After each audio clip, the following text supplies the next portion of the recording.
अभी आपने western culture के बारे में बताया था। आज ना वुमेन को सुनना पड़ता है कि she is dressed in a western attire, इसीलिए ये सब हो रहा है सोसाइटी में। कि वो सही है? गलत है।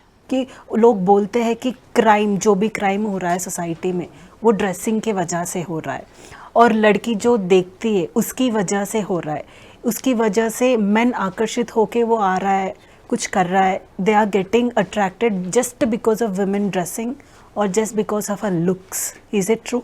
Crimes are not related to attire. Crimes are not related to women or men even. Crimes are directly related to upbringing. And in that upbringing, role of mother again is very important.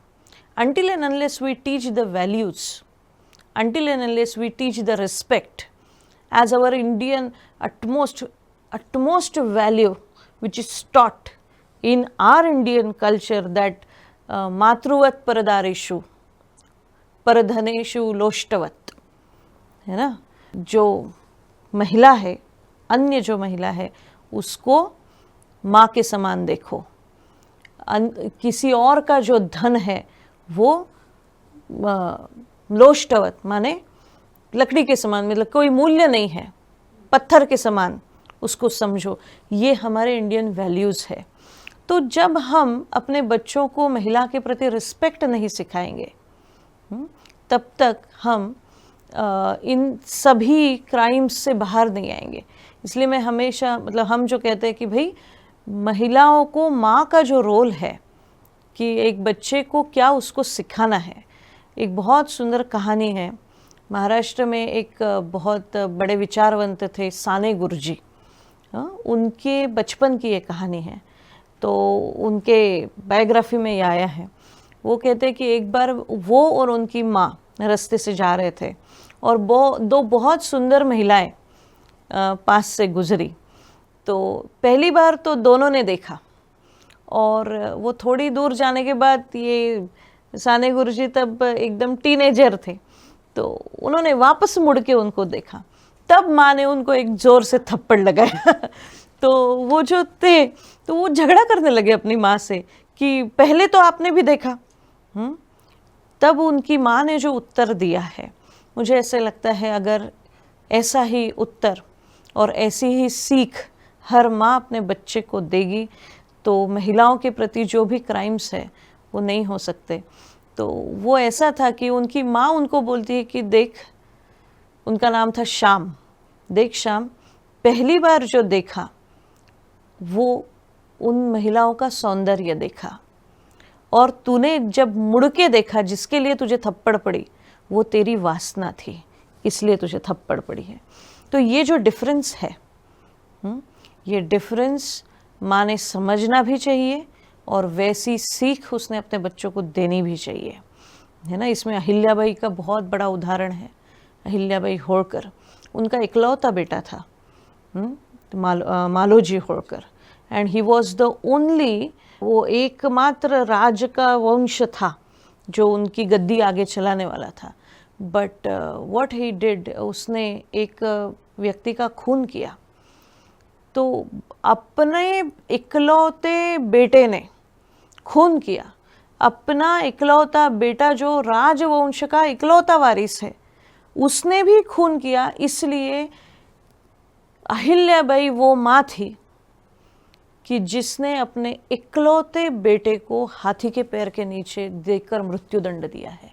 ये है values, ये है हमारे भारतीय मूल्य, ये है माँ, एक स्ट्रॉन्ग मदर। तो ये जो है आज, ये जो जितने क्रिमिनल्स है जो बलात्कार करते हैं, जो कि अन्य प्रकार की विकृतियों में है, क्या ये इनकी भी तो कहीं ना कहीं माँ है ना। निश्चित ही जितने वो क्रिमिनल है उतनी ही वो भी जिम्मेदार है, चाहे वो कहीं तो भी गलत है। इसीलिए ऐसे बच्चे और ऐसी विकृतियाँ समाज में है। इसलिए महिला क्या पहनती है, महिला कैसे रहती है, इस पर उसके प्रति जो क्राइम्स है उससे उसका कोई संबंध नहीं है। पर हाँ, इसकी एक दूसरी बाजू ये भी है, हमने कैसे रहना चाहिए। ये जो विजडम है, पार्टी में जाने के लिए पहनने वाले कपड़े कौन से और मंदिर में जाने वाले कपड़े कौन से, ये अगर PhD, doctorate, engineer, software engineer, पढ़ी लिखी, एमबीए, अगर ये महिला इसमें डिफरेंशिएट नहीं कर सकती है तो उसको एजुकेटेड कैसे मानना? There should be some difference. Wisdom है ना, ये विजडम की बात है कि हमने सामने वाले के समक्ष कैसे प्रेजेंट होना है। और जब हम किसी के सामने प्रेजेंट हो रहे हैं, जब हम बाजार में भी घूमने जा रहे हैं, तो हमने कैसे जाना चाहिए ताकि लोग हमें किस प्रकार से देखें। कभी कभी सामने वाले ने हमें किस दृष्टि से देखना चाहिए, ये तो हमारे रहन सहन में ही उसका मैसेज जाना चाहिए। अगर वो गलत मैसेज जा रहा है, अगर सामने वाला हमसे गलत दृष्टि में देख रहा है, तो भाई अपने पहले तो ये आत्मचिंतन करना चाहिए कि तो मैंने तो कुछ गलत नहीं पहन लिया। इसमें भी बहुत अच्छी कहानी है। क्या है, आजकल हमें अपना इतिहास ही पता नहीं है, इसलिए ये सारा कन्फ्यूजन है। वापस से अहिल्याबाई के ही जीवन की कहानी है। अहिल्याबाई होळकर, जिन्होंने 12 ही ज्योतिर्लिंगों का जीर्णोद्धार किया। आज भारत में जो 12 ज्योतिर्लिंग हम देख रहे हैं, ये सारे अहिल्याबाई ने बनवाए हैं, इसलिए हम वो देख पा रहे हैं। She was such a great leader of India. तो उनके ही जीवन की कहानी है कि उनके महल में आनंदीबाई जोशी, आनंदीबाई पेशवा जो थी, जिन्होंने नारायण पेशवा का खून किया था, उसको नज़र कैद किया था। She was imprisoned in her palace. और उस समय आनंदीबाई पेशवा जो थी वो भारत की सबसे सुंदर महिला थी। तब आनंदीबाई को बड़ी जलन होती थी कि ये मैं इतनी सुंदर हूँ फिर भी अहिल्याबाई का नाम क्यों इतना देश में लिया जाता है। तो she was so curious to know whether Ahilyabai is more beautiful than me. तो उन्होंने क्या किया कि अपनी एक दासी को अहिल्याबाई के पास भेजा और उसने कहा कि जाओ देख के आओ कि वो अहिल्याबाई मुझसे भी सुंदर है क्या। और जैसे वो दासी आई, वो आनंदीबाई पूछती है कि देखा आपने अहिल्याबाई को? दासी बोली हाँ मैंने देखा। तो क्या वो मुझसे सुंदर है? तो दासी का जो उत्तर है, मुझे ऐसे लगता है सभी महिलाओं ने उस दासी के उत्तर का विचार करना चाहिए। तो वो दासी कहती है कि नहीं आनंदीबाई, अहिल्याबाई आपके जितनी सुंदर नहीं है।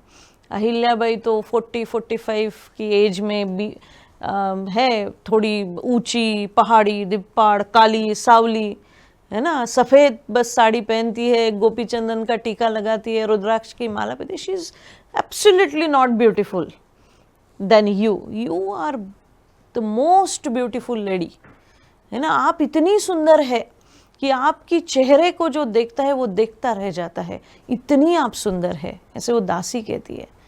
पर फिर वो कहती है कि अहिल्याबाई में क्या है पता नहीं।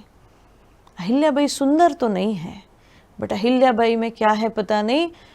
जो अहिल्याबाई को देखता है, उनको देखते बराबर उनके चरणों पर मस्तक रखकर प्रणाम करने की इच्छा होती है, ऐसा कुछ तो भी अहिल्याबाई में है। तो मुझे ऐसे लगता है कि मैंने ये कपड़े पहनने चाहिए क्या, मैंने वो पहनना चाहिए क्या, मैंने ऐसे दिखना चाहिए क्या, ये सबसे बेटर हर महिला ने ये सोचना चाहिए कि मुझे देखते बराबर किसी के मन में मेरे प्रति रिस्पेक्ट आता है क्या। मैंने ऐसे दिखना चाहिए कि कोई मुझे देखते बराबर किसी को ये ना लगे कि मैंने उसको देखा, मैंने उसको ये किया। मुझे देखते बराबर सामने वाले के मन में तुरंत ये विचार आना चाहिए कि मुझे आज उनके दर्शन हुए। क्यों ऐसा भाव सबके हृदय में लाने की ताकत हमारा अटायर नहीं रखता? तो ये सोचने की बात है और अपने अपने चॉइस की बात है। What we want, what we need to wear, Yeah. how we need to be addressed.